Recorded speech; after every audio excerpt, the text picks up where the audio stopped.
So, very briefly, let's talk about the small and medium. And by the way, everybody has their view of what small is and what medium is and what large is. I'm saying up to about 2,000 users, okay? Some of you will view that as large, some of you will view that as small, but this is basically what it is. You go to a virtualized platform, single server platform, that allows you to provide the high level of customer service, unified communications capabilities that a few months ago or a year ago you would be looking at a whole rack load of servers to support, a whole world of complexity, cost, electricity, service, maintenance and all that stuff. How has this become possible? Well, there's a whole range of different things that have happened. Fundamental building block is the servers are getting more powerful. The RAM to put in them is affordable to the point of not really costing anything at all. And so with this capability, we can now start to virtualize. I have one slide in my presentation today with some products on it, and I will apologize for those of you of a non-technical nature. A quick product plug, we have this thing called System Platform. It's using open source Linux virtualization to allow us to take a whole range of our Linux-based applications and host them on a single server. So we can run a single PBX for 2,400 users across 250 locations with UC capability on one 1U high server. And if you are lucky enough to find yourself with the geographic location or the ability to connect to a SIP trunk, you no longer have to have an ISDN interface connection device on this because it will take that in directly. And so you go to a pure IP environment. This is what we believe is happening. Now I just want to do one, because I'm a technical guy, there's one thing I want to be very clear with people here. If you were to use this platform and you have a spare partition on it, you can't bung on any old bit of software you fancy to run on it, okay? This is me being quite prescriptive here, but we're running a real-time environment. We know exactly what is running on that platform. We know exactly how it's going to perform in real time with real-time voice communications. And suddenly popping on a third-party application, we do support third-party applications here, very, very well-tested third-party applications, okay? So that's how we see that moving forward. Let's talk about the larger organization. I meet these organizations on a weekly basis. Some of you will work for them. You have different locations globally, across Europe. You have, because of the way that things have happened in the past, multiple vendors, equipment in different locations bought on different budgets.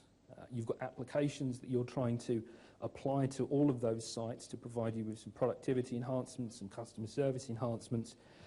But because of the legacy technologies, because of the way things are, interoperability issues, some of the things talk to some of the other things, and some of the other ones stay disconnected from a UC or contact center perspective. What we think needs to happen is that there needs to be something, somewhere, which acts as a broker, as a connection point, or to quote my friends from Cisco here, it needs to be some form of router. But we need to have some way of simplifying a corporate environment to allow these disparate systems to communicate effectively, to allow you to save money, to improve customer service.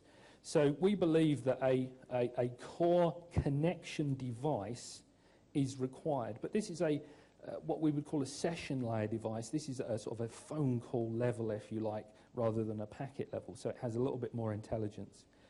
So this is where I come back to my diagram from before. We've got multiple applications connected into a SIP core, into a network core, if you like, is providing this normalization. What this means is that you can have any sort of endpoint on the network connecting to any sort of application above it, because that connection layer is actually normalizing the communications between them. So you can do different types of endpoints to different kinds of applications, which wasn't capable before.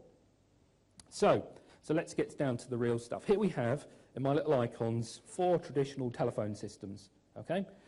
They are connected together via the public switch telephone network. What's great about this solution is that when you put your PBX into your location, which you do with a traditional PBX, and you bolt the ISDN lines on it, you do a little bit of programming on it saying, here's all the extensions, anything that's not extension, send it to the PSDN. PSDN goes, yep, got it, sorts it, sends it to the other location. It's magic. Very, very simple. Well, it's not very simple, that's overstating it, but it's not complicated stuff to do this. People have been doing it for hundreds of years, or 20 or so at least, anyway. But of course there is a downside. You've got to pay for that blue line. You've got to rent that trunk. You've got to pay for those minutes on the calls. And quite rightly, people say, I've heard about voice over IP, Rog.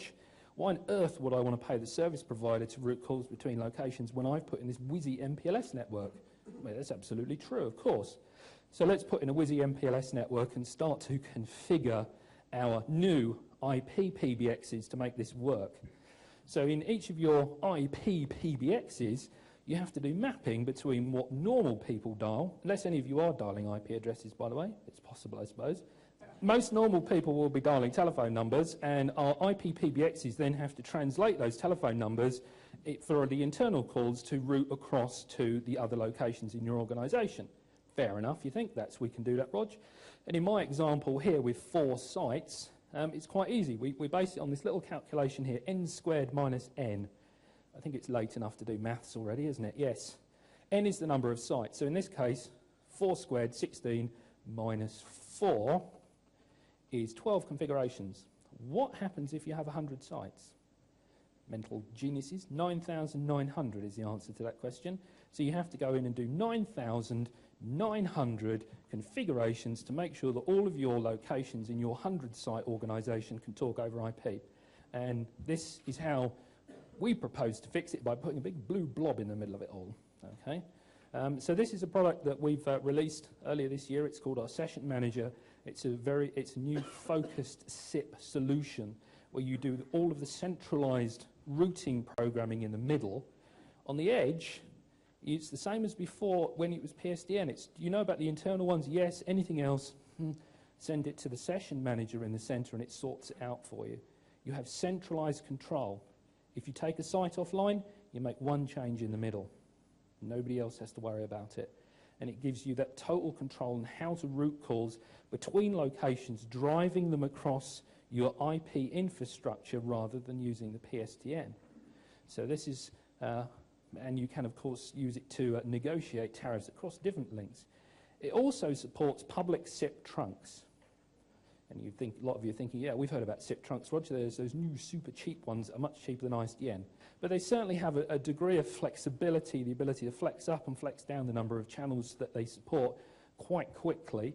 They have a number of other non-geographic advantages. But the great thing here is that we can start to reduce the ISDN around the edge of this network and route the calls to that centralized SIP trunk, which is giving you call prices at a much lower cost. So we can start to do some economies of scale type of things by doing that. So there's a whole range of different things. Oh, by the way, out of the box, it also works with our good friends from Cisco, straight out of the box. So it allows you to connect a multi-vendor PBX environment and to drive calls between those different multiple vendors' PBXs across your internal IP infrastructure and share that SIP trunking core as well.